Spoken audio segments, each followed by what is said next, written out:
네, 오늘은 여호수아 11장 1절부터 9절의 말씀입니다.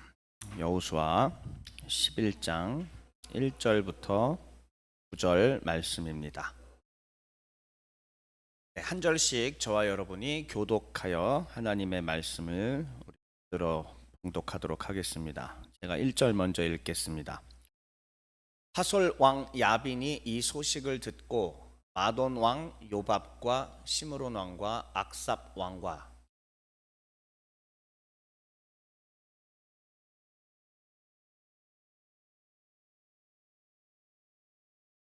동쪽과 서쪽의 가나안 족속과 아모리 족속과 헷 족속과 브리스 족속과 산지의 여부수 미스파 땅 헤르몬산 아래 히위 족속에게 사람을 보내매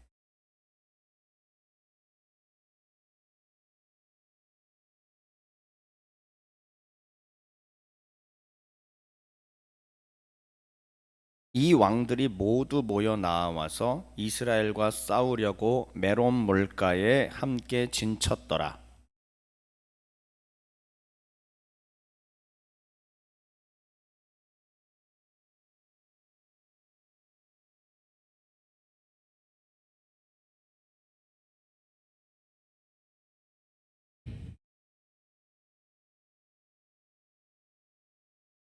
이에 여호수아가 모든 군사와 함께 메론 몰가로 가서 갑자기 습격할 때에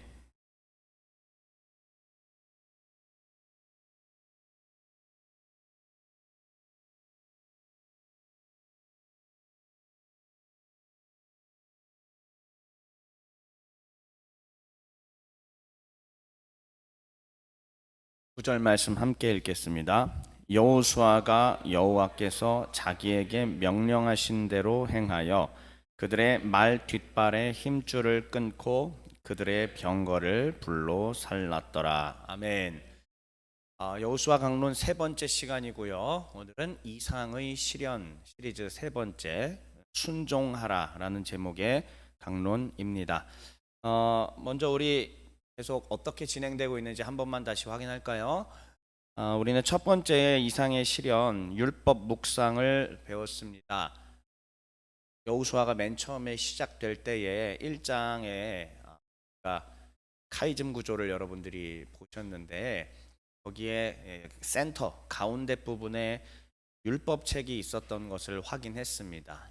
그러니까 이 율법책을 내 입에서 떠나게 하지 말아야, 그래야 하나님의 함께하심과 그래야 하나님의 도우심과 이런 것들이 있을 수 있다. 만약에 하나님을 멀리하고 그 말씀을 입에서 가까이 하지 않게 되면 서서히 변질되고 서서히 우상을 숭배하게 될 것이고, 가나안 땅에 하나님의 복음을 들고 들어왔던 이스라엘이 가나안의 영향을 받아서 가나안화가 될 것이다 라는 것이 첫 번째 이야기였고요. 그 다음 본격적으로 요단강을 건너서 들어감에 앞서서 이제 여리고성을 직면하기 직전에 하나님께서는 거룩한 전쟁을 하셨고, 뒤에서 이제 좀 얘기하겠지만 할례와 유월절이라고 하는 언약 백성으로서의 다시 한번 정체성을 회복시키는 일들을 하셨습니다. 그리고 나서 한참 정복 전쟁이 계속되고 있는 시점에 오늘 본문이 되었습니다. 오늘 본문은 정복 전쟁 중에서도 마지막 3차 북부 전투에 해당하는 내용인데요. 그 정복 전쟁 3차 북부 전투에 있어서 제목을 제가 뭐라고 했냐면 순종하라라고 제목을 지었습니다. 자, 그럼 도대체 그게 왜 그렇게 될까요? 일단은 지난 시간 내용을 다시 한번 새겨보도록 하겠습니다. 자, 언약 백성으로서의 표지가 여러 가지가 있었는데 그 중에 기억해야 될 가장 중요한 두 가지가 뭐였다고 했죠, 여러분? 그렇습니다. 할례와 유월절이 가장 중요한 언약 백성으로서의 표지라고 말씀을 드렸습니다. 그래서 이 그림을 보시면 맨 처음에 이스라엘 백성들이 홍해를 건너서 출애굽을 시작을 했지 않습니까? 그 홍해를 건너기 직전에 그때도 하나님은 모세를 불러서 갑자기 모세를 죽이려 하셨고, 또 유월절 때는 죽음의 천사를, 죽음의 사자들을 보내서 이스라엘 민족 전체를 죽이려 하셨습니다. 그러나 그 죽이려 하시는 상황 속에서 이스라엘 백성들은 깨달았습니다. 하나님께서 왜 진노하셨는가? 그 진노의 원인은 우리가 언약 백성으로서의 정체성을 분명히 하지 않았기 때문이다. 그러므로 지금부터 시작될 이 출애굽의 역사는 이 하나님의 백성으로서의 모든 걸어가는 여정은 일반적인 방법이 아니라 언약 백성으로서의 정체성을 확립해야만 승리의 길을 갈 수 있구나라는 것을 어렴풋하게 깨달았을 것입니다. 홍해를 건넜고 광야 40년이 지났고 요단을 건넜을 때 이미 40년 전이고, 그리고 약속의 지도자였던 모세는 우리 곁을 떠났습니다. 그러한 상황 속에서 하나님은 다시 한번 마치 모세를 처음 불렀던 것대로 여호수아를 통하여 다시 한번 언약 백성으로서의 표지를 되살려 상기하게 하시고 할례와 유월절을 받도록 하셨습니다. 지키도록 하셨습니다. 그래서 최종 출애굽의 시작과 끝은 이렇게 됐다고 말씀드렸죠. 모세가 신발을 벗음으로 거룩한 곳이라고 하는 선언으로 시작을 하였다가 여호수아가 신발을 벗으면서 거룩한 땅이 되었다. 즉 거룩과 거룩으로 모든 이야기가 시작과 종결을 맺는데, 그 사이에 할례와 유월절을 통하여 이스라엘은 언약 백성이구나. 이건 일반적인 방법으로 살아가는 사람들이 결코 아니구나. 일상적인, 세상적인, 일반적인 가치관과 통념으로 살아가는 것이 결코 아니구나 라고 하는 것을 이 그림을 통해서 우리는 확인하게 되었습니다. 특별히 광야 40년의 의미도 여러분들께 지난주에 어렴풋하게 살짝 언급하고 지나갔는데, 이 광야 40년은 달리 말하면 무엇이냐면 언약 백성으로서 하나님의 약속한 가나안 땅에 들어가 언약 백성다운 나라를 세우는 것이 이들의 목적이지 않습니까? 그를 위한 훈련의 과정이요. 왜? 일반적인 방법으로는 안 되는 백성들이잖아요.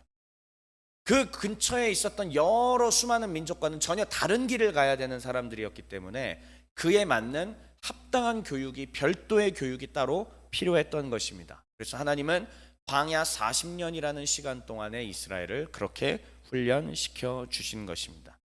그렇다면 오늘은 어떤 얘기들을 할 것이냐? 이제 가나안 땅에서의 정복 전쟁 이야기를 하겠습니다.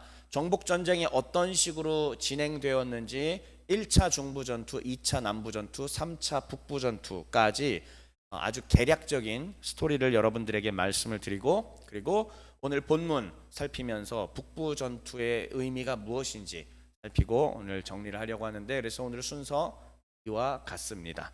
첫 번째부터 바로 같이 말씀 나눠보겠습니다. 먼저 정복 전쟁을 우리가 알아야만 이게 어떠한 영적인 의미가 있는지, 그래서 21세기를 사는 우리가 이것을 어떻게 적용하며 살아야 될지 답을 찾을 수가 있을 겁니다.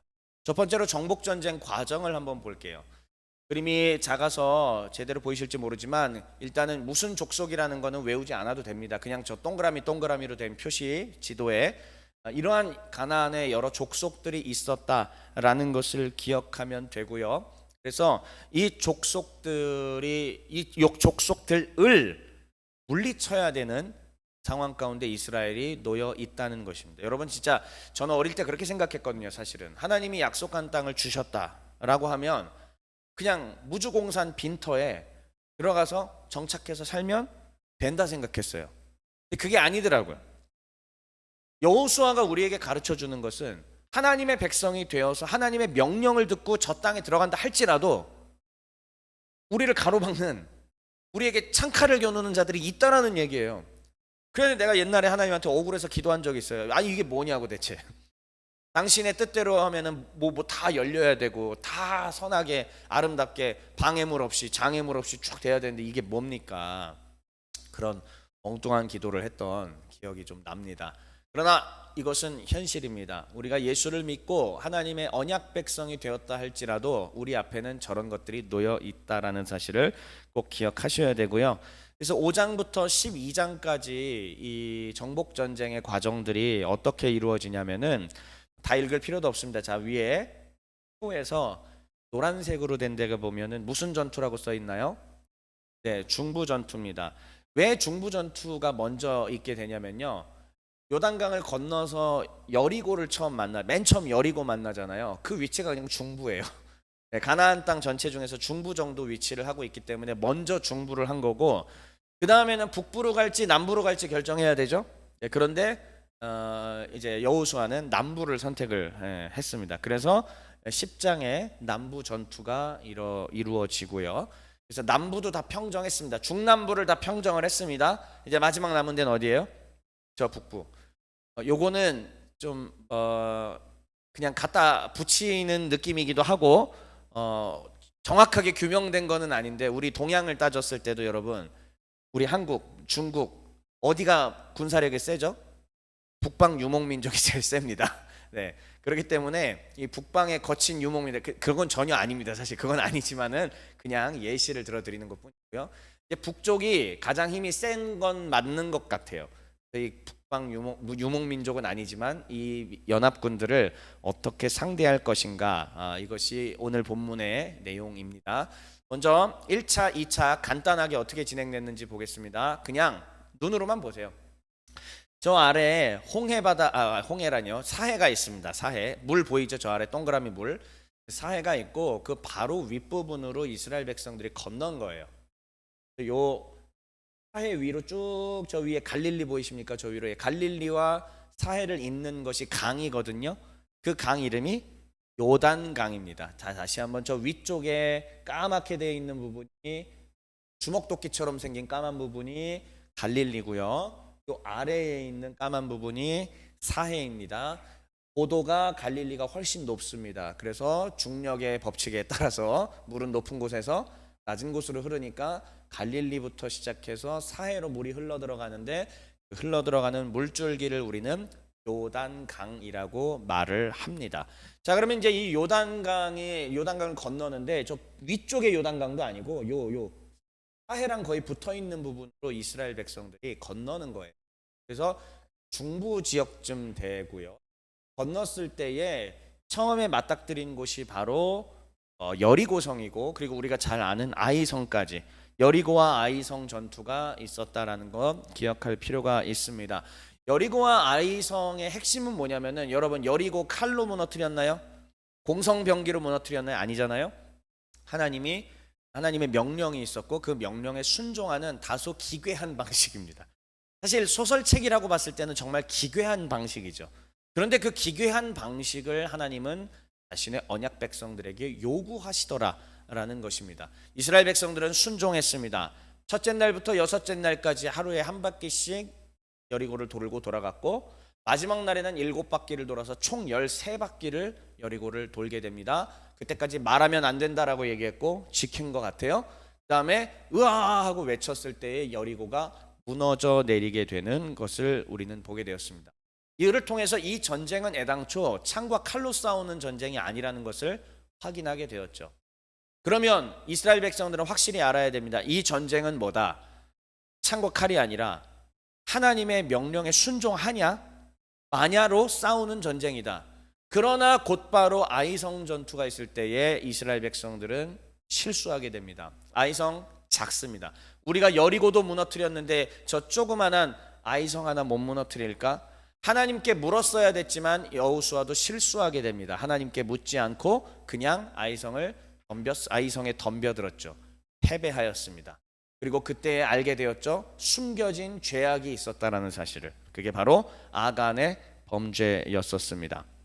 결국은 이 아간의 범죄, 그 실패를 통하여서, 이 중부 전투를 통하여서 이스라엘 백성들을 뭘 배웠냐? 이 전쟁은 하나님의 명령에 순종하는 전쟁인데, 그런데 그것은 우리의 내부, 우리의 내면의 욕망과도 싸워야 된다. 즉 내가 더 갖고, 전리품을 더 갖고자 했던 원하는 바가 있었지만은 그것을 이겨내야 되고, 하나님이 하지 말라고 한 것은 철저히 지켜야 된다는 거죠.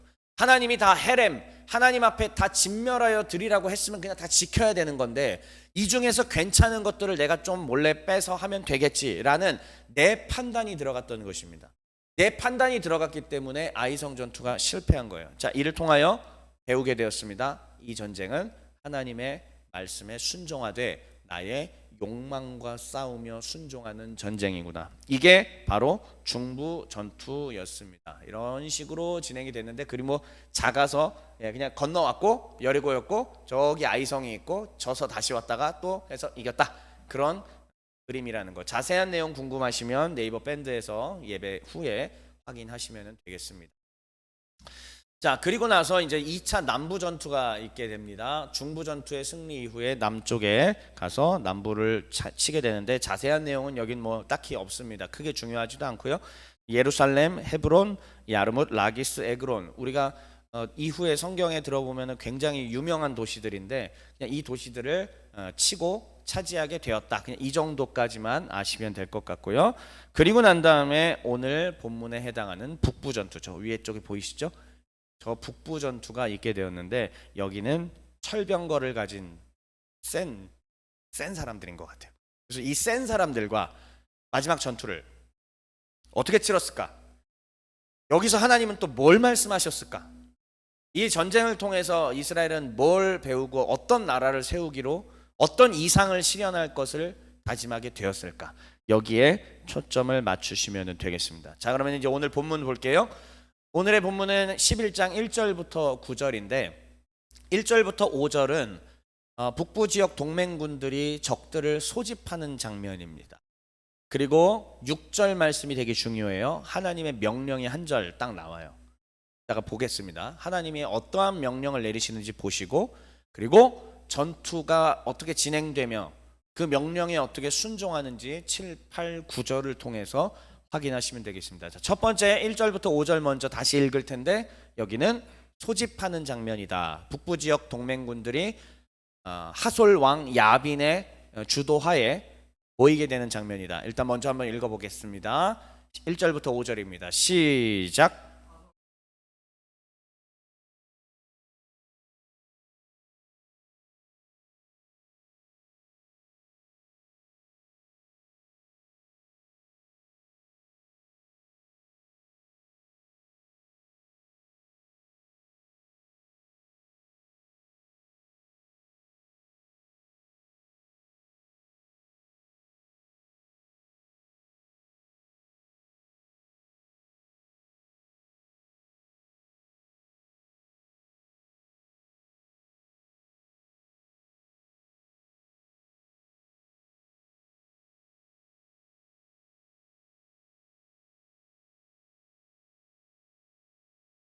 네, 그냥 간단한 정보만 우리 확인하고 가시죠. 일단은 이 북부 연합군을 동맹군을 주도하고 주관하는 자는 하솔 지역의 왕인 야빈이라고 하는 사람입니다. 그가 소집령을 내린 것이고요. 그래서 여러 왕들과 족속들이 모여왔다. 뭐 자세한 이름은 알 필요 없습니다. 이렇게 모여왔다라는 것이고요.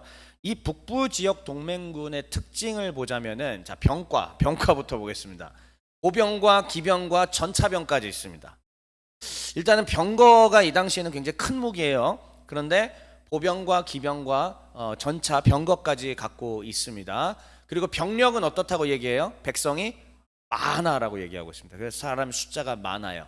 그리고 전선은 어디에 구축되어 있냐면 메론 물가인데, 여러분 요단강이, 여기 한번 저를 보세요. 여기가 아까 이게 갈릴리잖아요. 그리고 여기가 사해고 이렇게 이어가는 게 요단이라고 그랬잖아요. 근데 요단강이 이게 하나가 아니에요.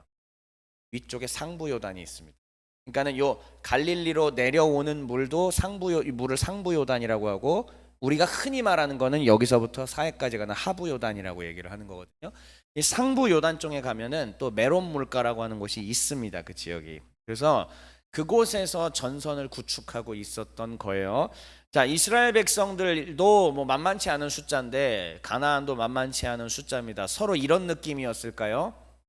네. 절대 이러지 않았을 겁니다. 예, 이거는 정말 정말 저 막 페르시아나 뭐 거의 이 정도의 대군 얘기하는 거지. 저 지역에 이렇게 뭐 저런 땅도 없을 거고, 다 산지 지역인데 저런 땅 없어요. 그래서 근데 이제 괜히 느낌으로 우리가 이렇게 또 저런 대군들과 싸워야 하는구나라는 긴장감이 있었을 것이다 라는 상황이었습니다. 그때 여호와의 명령이 있게 됩니다. 자, 여호와께서 여호수아에게 이르시되, 이제 그들로부터 여러분이 읽어보세요. 시작.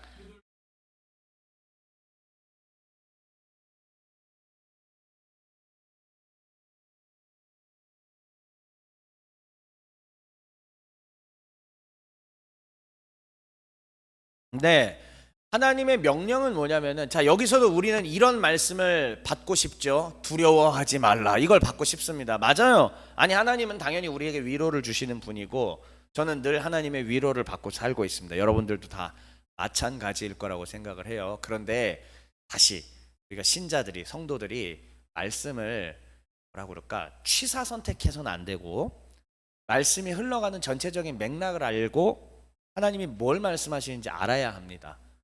두려워하지 말라는 거 맞습니다. 하나님 주시는 말씀 맞아요. 두려워하지 말라는. 근데 이제 핵심은 don't worry, be happy 이건 아니에요.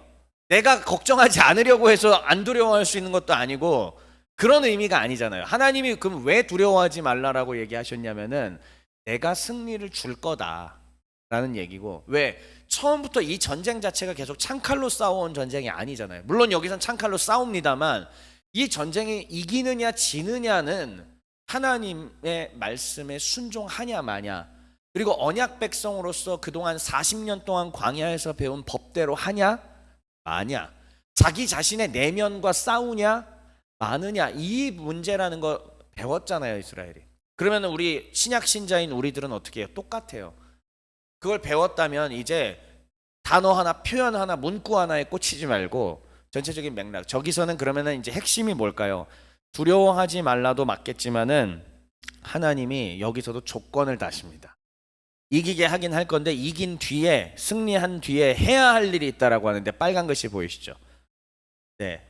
말 뒷발에 힘줄을 끊고 경거를 불사르라. 이게 명령입니다. 여러분, 여호수아 1장 때 기억하시죠? 강하고 담대하라, 두려워하지 말라, 놀라지 말라, 나는 내 하나님이 됨이니라 했죠? 그런데 핵심이 뭐였다고요? 조건이 있었죠. 가운데, 예, 주의 법을 입에서 떠나지 말게 하라. 이거 똑같은 얘기예요. 두려워하지 말라, 강하고 담대하라, 내가 이기게 하겠다. 그런데 마치 율법책을 내 입에서 떠나지 말게 하는 것처럼, 그런 것처럼 다시 한번 내 말을 너희에게 주노니 내 말을 순종하고 지켜봐라. 그러면 이 명령을 받은 이스라엘 입장에서는 띠용이에요. 말이 안 되는데. 여러분, 고대 사회에서 군마 하나가 얼마나 비싼 건지 아십니까? 오늘날 우리나라도 지금 전투기 조종사, 전폭기나 전투기 조종사 그 소령 한 명 길러내는 거 장난 아니거든요. 그리고 그런 거 있어요. 막 이렇게 위험해가지고 그 소령 전투기 조종사 한 명이 적군의 지역에 떨어졌다. 그러면은 특수부대 보내가지고 목숨을 걸고 그 한 명 건져오게 합니다. 소중한 목숨이기도 하지만은 국가의 거대 자산이라서 그래요. 전투기 조종사 한 명 기르려면 쉽지가 않습니다. 말 한 마리가 어떤 의미인지 아시겠어요? 이 고대 사회 때 기병 하나가 보병 몇십 명, 100명도 감당할 수 있는 그런 엄청난 능력이거든요. 그런데 하물며 그 말이 이끄는 전차예요. 병거까지. 말 뒷발에 힘줄을 끊고 병거를 불사르라. 지금 이게 뭘 말씀하시는 거예요, 하나님이?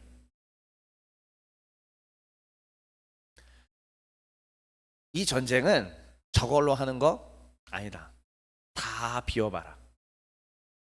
너희가 가나안 땅에 와서 그들이 몰고 다니는 전차 병거를 보면은 부럽겠지. 그들이 막 타고 다니는 말을 보면은 굉장히 부럽겠지. 그런데 그걸로 싸우는 거 결코 아니다. 이런 명령입니다. 마치 율법책을 내 입에 두게 해라라는 것과 똑같은 얘기이십니다.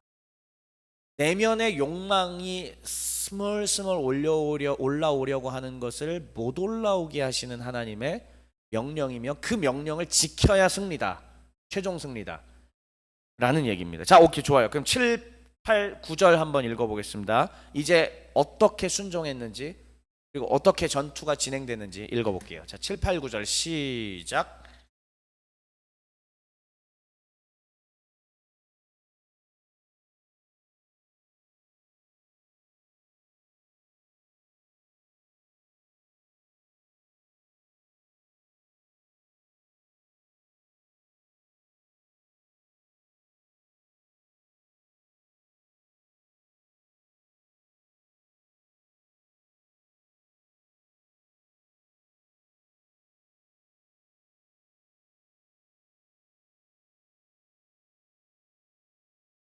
북부 전투 진행 과정을 말씀드릴게요. 자, 이스라엘이 선공을 펼칩니다. 북부 지역 동맹군들을 향하여 메론 물가로 가서 갑자기 기습을 합니다. 그리고 승리합니다. 왜요? 여호와께서 약속하셨기 때문입니다. 그런데 어떻게 하느냐, 그 이후에 순종합니다. 말 뒷발의 힘줄을 끊었습니다. 그리고 병거를 불로 살랐습니다. 여호와의 명령하시는 대로 잘 했습니다. 적어도 중부 지역의 전투의 실패를 통하여 배운 게 있는 듯 하죠. 그렇죠. 그냥 아이성 작으니까 우리가 이렇게 하면 되겠지라고 했던 자기 생각을 철저히 비우고, 그 다음에 이 전리품들 대단한 거거든요. 군마 확보해야죠. 병거 확보해야죠. 근데 이것도 듣지 않고 하나님의 명령대로만 가겠다. 아이성 전투의, 중부 전투의 실패를 통해 이들이 충분히 배운 게 있었던 것으로 보입니다. 좋습니다. 이 오늘 우리에게 주신 말씀을 통하여 이제 하나님이 어떤 메시지를 우리에게 들려주실까요? 함께 나누겠습니다. 자, 오늘 이상의 시련 순종하라입니다.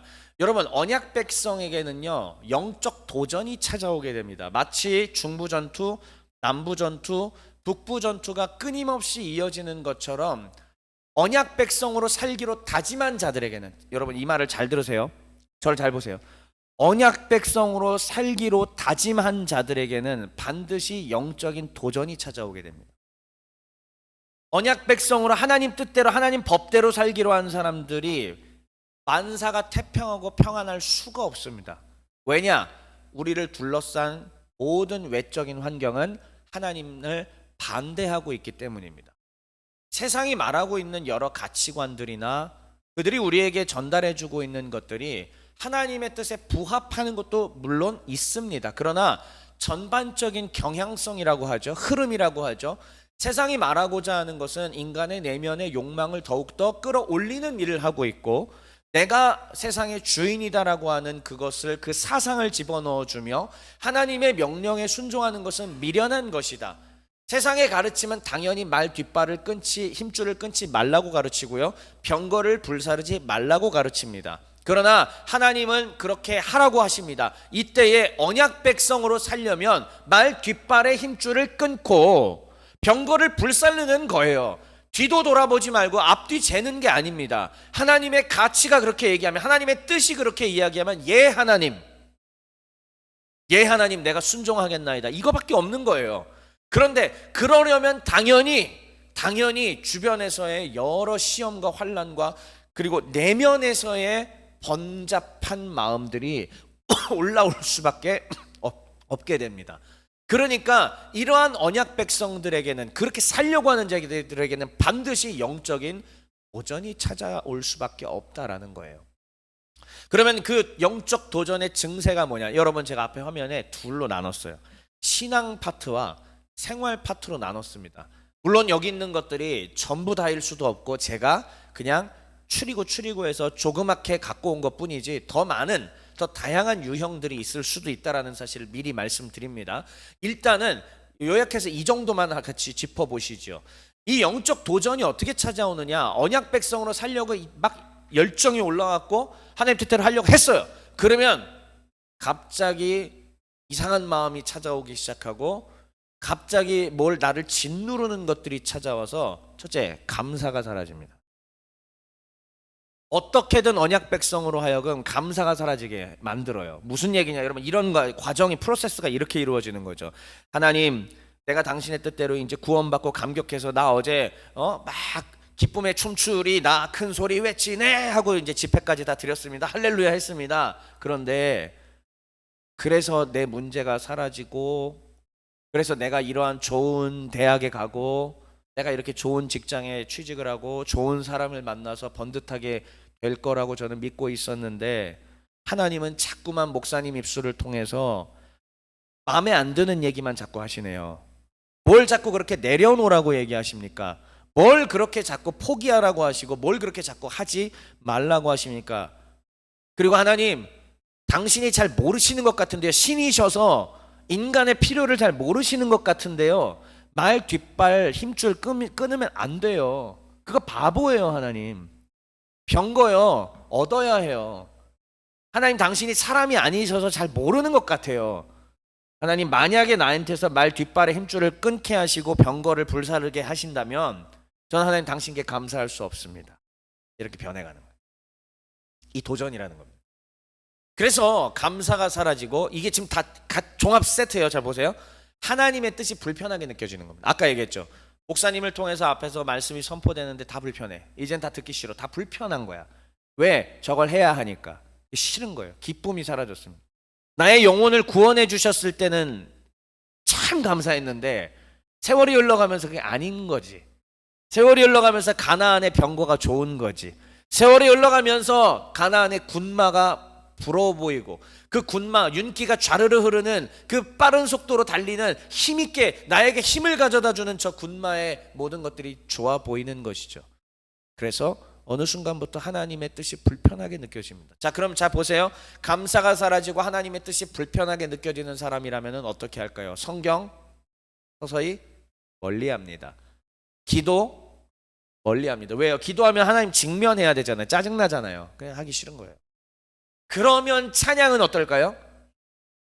찬양은 아니요, 조금 요건 다른 얘기인데 음악으로서는 좋으니까 음악으로서는 여전히 운전하면서 그래요. 네. 얼마나 지금 그거면 또 솟아올랐잖아 지금. 저거예요. 자, 음악은 운전하면서 일하면서 틀어. 좋으니까. 얼마나 요즘에 크리스천 음악들이 너무 잘 만들어져 있잖아요. 좋으니까 들어. 근데 내가 하나님을 찬양은 못한다는 뜻이에요. 이해하시겠어요? 찬양이라는 말이 원래 뭡니까 여러분? 빛날 찬, 기릴 양자입니다. 하나님을 빛내고 기리는 내가 하나님의 그 행하심과 행적들을 오늘 우리 찬양 때 계속 하나님 주 행한 일 찬양 말했잖아요. 그 행하신 일들을 노래하고 찬양하고 하는 건데 내가 하는 게 아니야. 그냥 만들어진 음악을 듣는 거죠. 그건 죄송합니다. 찬양이 아니라 음악 감상이에요. 좋은 음악 감상하는 것 뿐입니다. 그래서 내 마음을 안정시키려고 하는 일종의 도파민 모르겠습니다. 그런 역할을 하는 거예요. 쉽게 얘기할게요. 저거 한마디로 저거를 하나로 다 요약해서 이렇게 얘기하겠습니다. 쉽게 얘기하면은 이 말이에요. 예배 안 한다는 겁니다. 예배에 나오지도 않고 예배 안 한다는 거예요. 예배는 주일의 예배, 공예배와 삶의 예배로 나눠지는데 주일 예배도 삶의 예배도 다 무너져. 예배를 아는 목사님들이 예배에 실패하지 말고 성공하십시오는 주일 예배 나와서 잘 드려라 그 말은 사실은 아니에요. 그걸 더 넘어서는 이야기입니다. 하나님과의 펠로우십이, 하나님과의 커뮤니케이션이 원활하게 이루어지고 하나님과 나 사이에서 기쁨과 감사함이 넘치게 하라는 의미예요. 그게. 그런데 그게 다 실패해버리는 거죠. 좋아요. 신앙이 저런 식으로 무너지게 되는 것이 영적 도전의 증세이고 그럼 생활은 어떻게 되느냐. 그러다 보니 하나님과의 모든 관계가 서서히 무뎌지다 보니까 근심과 걱정과 분노라는 감정들이 내 안에 3종 세트로 찾아오게 되는 것입니다. 자꾸만 근심하게 되고 자꾸만 걱정하게 되고 자꾸만 분노하게 되는 것이죠. 또한 그러다 보니까는 그 근심과 걱정과 분노를 사람은 뇌과학적으로도 사실 그럴 수밖에 없습니다. 이런 게 자꾸 찾아온다면 어떻게 해야 돼요? 릴렉스 시키려고 모든 거를 자동으로 이렇게 한단 말이죠. 그때 어떤 식으로 그러면 하느냐? 하나님의 뜻대로 하는 그쪽으로 가지 않고 이제 하나님과 거리를 두며 쾌락을 추구하고 부정적인 태도로서 욕을 하면서 내 마음을 시원케 하고 나를 둘러싼 모든 환경들에 대해서 비난과 부정을 하며 이런 식으로 사람이 자꾸 부정적인 태도로 바뀌어가더라라고 하는 것입니다. 그러면서 계속 이것이 악순환이 됐을 때에 영적 양식을 일주일 동안 전혀 먹지 않는 영적 양식이에요. 밥은 먹습니다. 여러분 한 끼만 굶어봐요. 밥 내놔 이러면서. 저도 그러잖아요. 저도 지금 공복입니다 여러분. 이따가 밥 내놔 이럴 거예요 아마. 한 끼만 안 먹어도 사람이 이렇게 되는데 영적 양식은 계속 안 먹게 되는, 그러면 우리의 영혼은 죽는 겁니다. 이게 언약 백성에게 찾아오는 영적인 도전입니다. 마치 이스라엘 백성들이 1차 중부전투, 2차 남부전투, 3차 북부전투에 직면하게 된 것과 마찬가지입니다. 자, 그렇다면 이 영적 도전의 원인은 무엇일까요? 원인 잘 생각해 보세요. 자, 뭐 여러 가지 원인들이 있을 수 있겠습니다. 왜 도대체 난 감사가 사라졌을까? 왜 나는 하나님 뜻이 불편해졌을까? 왜 나는 말씀과 기도와 찬양, 예배가 싫어질까? 왜 나는 근심 걱정? 왜 나는 쾌락만 추구하고? 왜 나는 자꾸 하나님의 영적 양식을 먹는 것으로부터 멀어졌는가라고 했을 때 이것도 정말 다양한 이야기들이, 다양한 원인들이 있겠지만 일단은 그냥 이렇게 좁혀서 추려봤습니다. 보시죠. 차인표 씨가 어느 방송인지도 전 모르겠고 쇼츠만 본 거라서 이 쇼츠가 여러 번 떠가지고 제가 기억이 나서 다시 한번 쇼츠를 검색했고 여기 이제 스크린샷을 해서 여러분들한테 보여드립니다. 술에 대한 이야기였어요. 크리스찬 뭐 그런 방송인지 뭔지는 모르겠지만, 자, 차인표 씨가 이런 얘기를 하죠.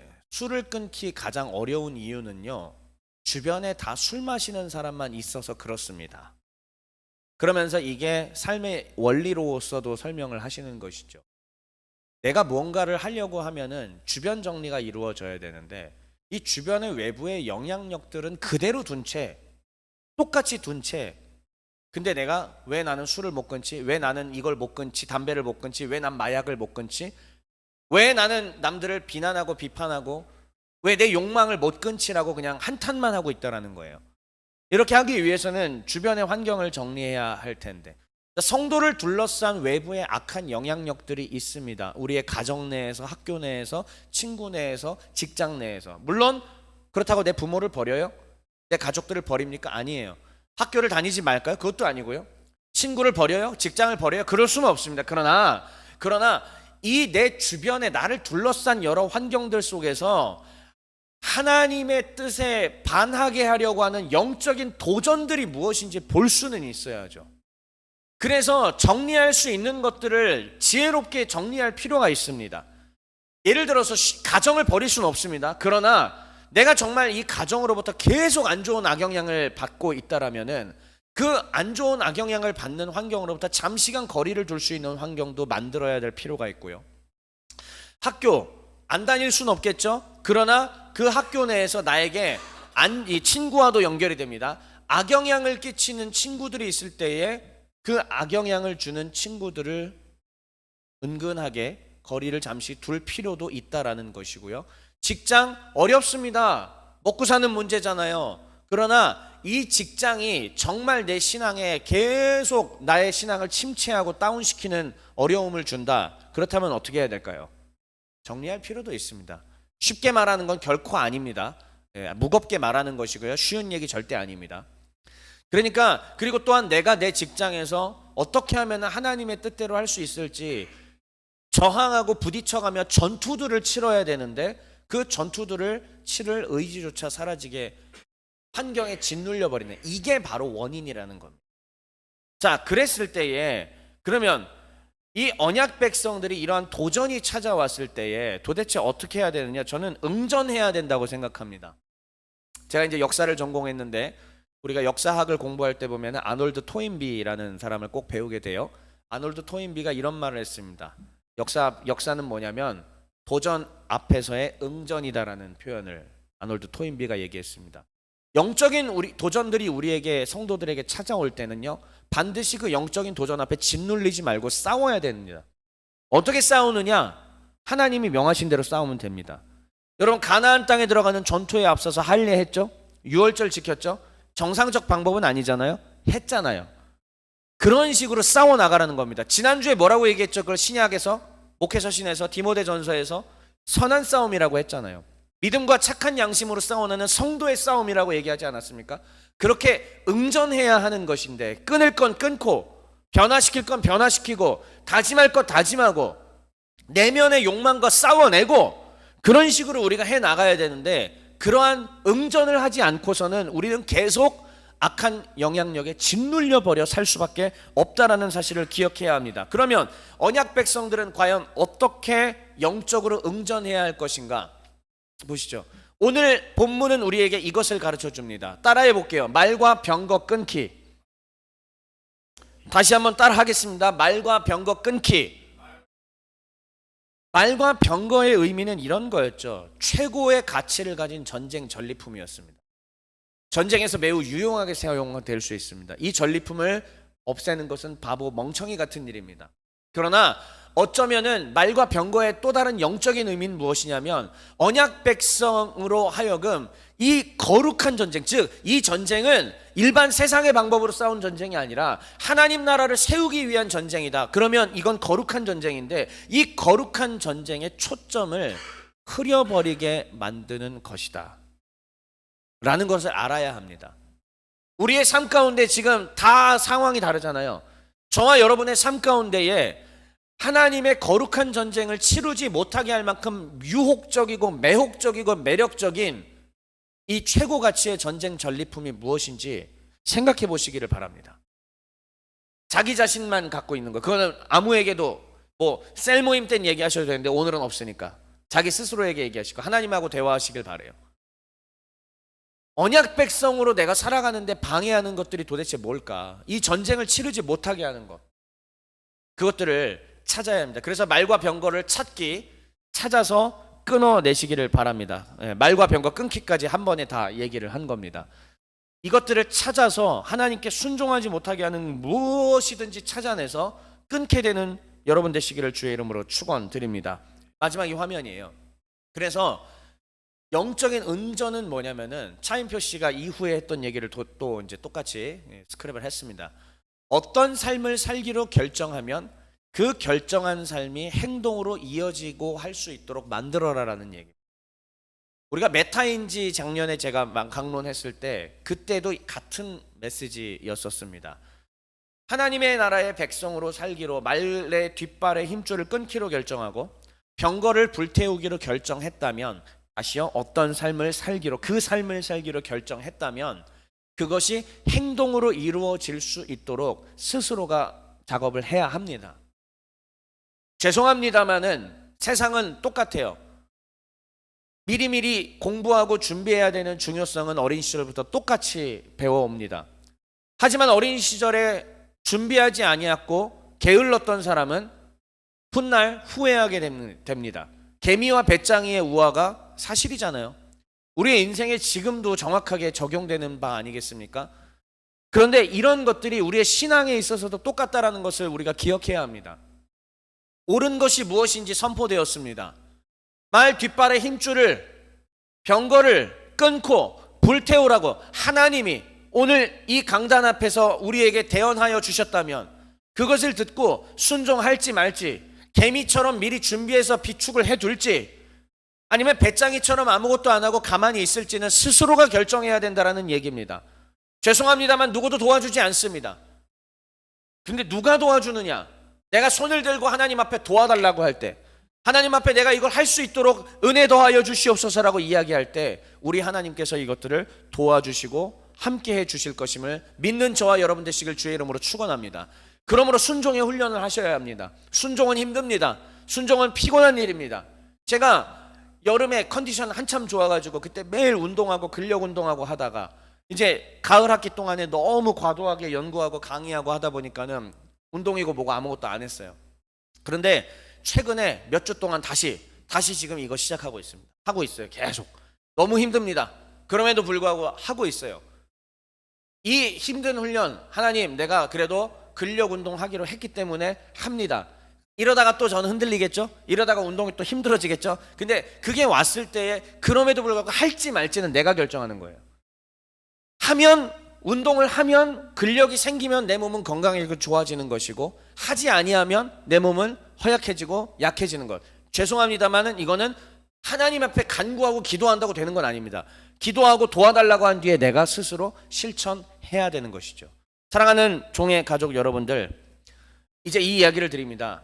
목회자가 이 앞에서 인간 박재엽의 말로 얘기해 주는 것이 아니라 강단에서 하나님의 말씀의 권위로 하나님의 말씀을 해설해 드렸을 때에 그 권면 내용을 무시하지 마십시오. 왜? 이것은 인간 목사의 개인의 얘기가 아니기 때문입니다. 그것은 목사에게 순종하는 것이 아니라 목사를 통해 전달하시는 하나님에게 순종하는 것입니다. 오늘 하나님은 우리에게 말 뒷발의 힘줄을 끊으라고 얘기하셨습니다. 오늘 하나님은 우리에게 병거를 불태우라고 얘기하셨습니다. 오늘 하나님은 우리에게 잃어버린 감사를 회복하라고 말씀하셨습니다. 오늘 하나님은 우리에게 잃어버린 예배를 회복하라고 말씀하셨습니다.